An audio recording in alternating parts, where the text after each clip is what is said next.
Wow, I know this is going to seem absolutely shocking, but the WNBA has a massive problem on its hands. Which problem is this, you ask, as we look at the long list, as if it's Santa's naughty or nice list for delivering presents on Christmas?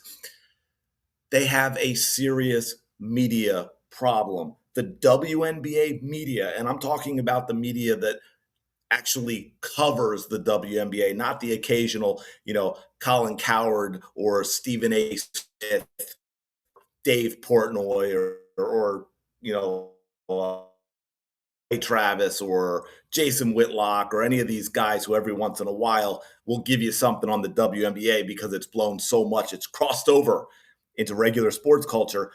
I'm talking about those like Andrea Carter and Elle Duncan and Shiny and all these ladies that are an absolute disaster because they are completely tied in and actually part of the problem with the WNBA. We've got former players; they've got the same activism running through their blood, and they cover the WNBA in a way that is completely embarrassing for the league. Now, the WNBA could insert a little pressure, insert a little of their influence when we're talking about places like ESPN, because ESPN plays WNBA games, and then you can get sponsors as well that get involved because places like ESPN need to absolutely clean house and bring in an entirely different, man, I was going to say breed of journalists, a breed of coverage. And then I realized, even though that's a pretty normal saying, it might get, the same treatment as protected species when we're talking about certain people. And I'm going to give you right here, as clear as day, problems with the coverage. Side by side, the same people talking about two different but similar issues and the angle and the way in which they approach it. Wow. Anyway, welcome back to the channel. Thank you for being here. Really, truly appreciate all of your support. We've got so much crazy going on in the WNBA lately. Y'all know about the whole Alyssa Thomas thing, what she did to Caitlin Clark, not even being called a foul during the game. From all that we have heard, Adam Silver having to actually put a little pressure on Kathy Engelbert to upgrade it to a flagrant 2 after the fact. And then all the fallout after that, Alyssa Thomas playing victim and on and on. And then, of course, we had Dijonai Carrington trying to decapitate Sophie Cunningham on a play that is so obvious, even in real time, that she was going for Sophie Cunningham's head, period. No play whatsoever on the ball, no intention to go after the ball in any way, shape, or form. We all knew, at least those of us who know basketball and aren't all in on hating Caitlin Clark, saw the Alyssa Thomas thing in real time and complained because we saw her diving on Caitlin Clark when the ball was already gone, driving her knee into Caitlin Clark's groin, the ball was already gone, putting her fist into Caitlin Clark's throat. DeWanna Bonner coming in from the other side as well, blatantly obvious to anyone who does not have an anti-Caitlin Clark bias. Now, listen to these ladies as they discuss the two different plays.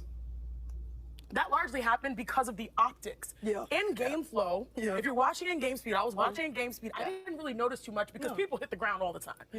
But then when narratives are created based off of a freeze frame, that can create a huge problem. And I do think that the league, in slow motion. yes.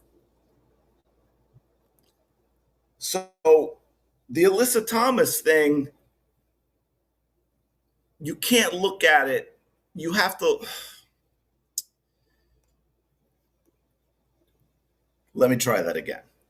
So Chiney, of course, is going to it was just because of an image. They slowed it down. They did a freeze frame, made it look so much worse than it actually was at game speed. That's the Alyssa Thomas play. She's saying, hey, hold on. If you look at it at game speed, really not a big deal. Something that happens all the time. I don't even know why we are talking about this. Great. Then they're going to talk about the Dijonai Carrington thug mustard, the lady, by the way, who on a live stream accused an innocent Uber driver of trying to kidnap her. You know what? Let's go ahead and add a little bit of a refresher for those of you that might not remember what Dijonai Carrington did after her and her friends were, shall we say, kicked out from an Uber because they were obnoxious and loud and he didn't want to continue to take them because he asked them to turn the music off. And of course, they made a big deal. Y'all should have broke something in this sir's car. There she is, encouraging violent criminal behavior because this man did not want to take these obnoxious women where they wanted to go. His right, by the way. Where is he? You guys, this stuff is crazy. And I had to really expose him in real time because my man, see my nice long blonde locks, but I don't like them white people. I don't know, honestly, I don't know why white people think they can get away with trying to just like scare black people by saying, oh, I'm going to call the police. Stop doing criminal things, Dijonai, as we know you clearly are okay with because you just encourage your friends to break things in the man's vehicle. Like, okay, and we did nothing wrong, so that's fine. Go ahead and call the police.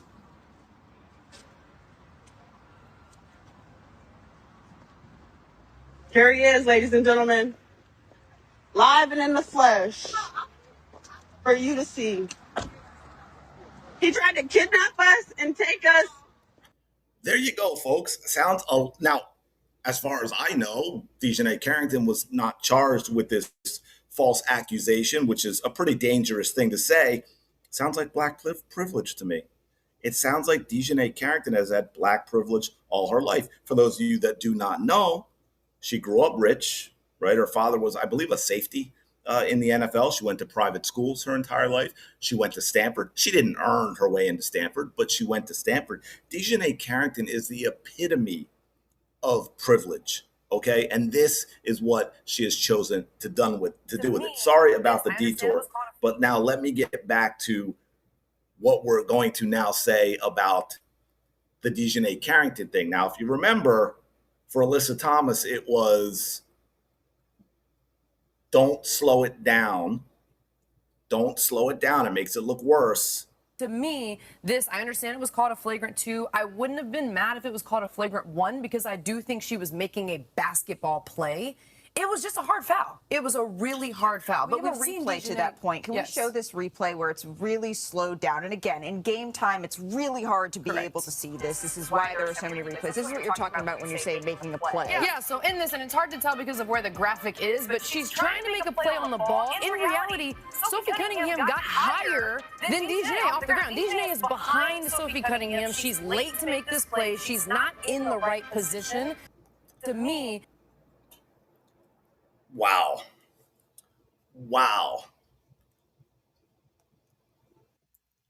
So here she wants it slowed down so that you can see it's a basketball play. The complete opposite of the conversation around Alyssa Thomas.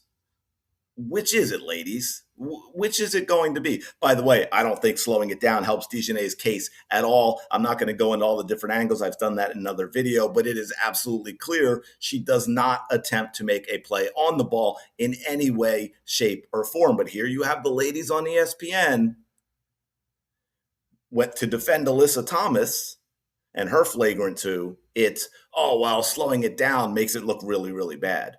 Now, to defend Dijonai Carrington against her flagrant 2, it's, we really got to slow it down so you can see that it's a basketball play. In the first one, it was in real time. Hey, it doesn't even look like anything. In this one, in real time, that looks bad. But if we slow it down, you can see Dijonai Carrington, as evidenced by her comments about the Uber driver. She's just a wonderful, wonderful person who was chasing down and trying to make a play on the ball. By the way, I don't know if I've ever seen a flagrant 2 like that committed where they actually let the person get. Like, what are we doing? Are we so much about the up? And that includes the media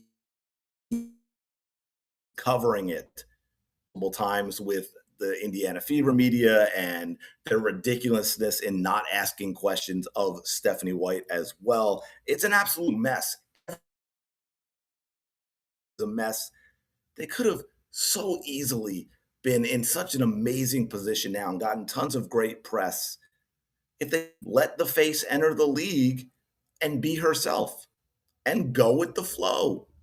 But they couldn't do that because there's too much hate and jealousy in them. Anyway, let me know your thoughts in the comments below. Like, comment, subscribe. Y'all know the drill. Shout out to the 19. I will talk to you later.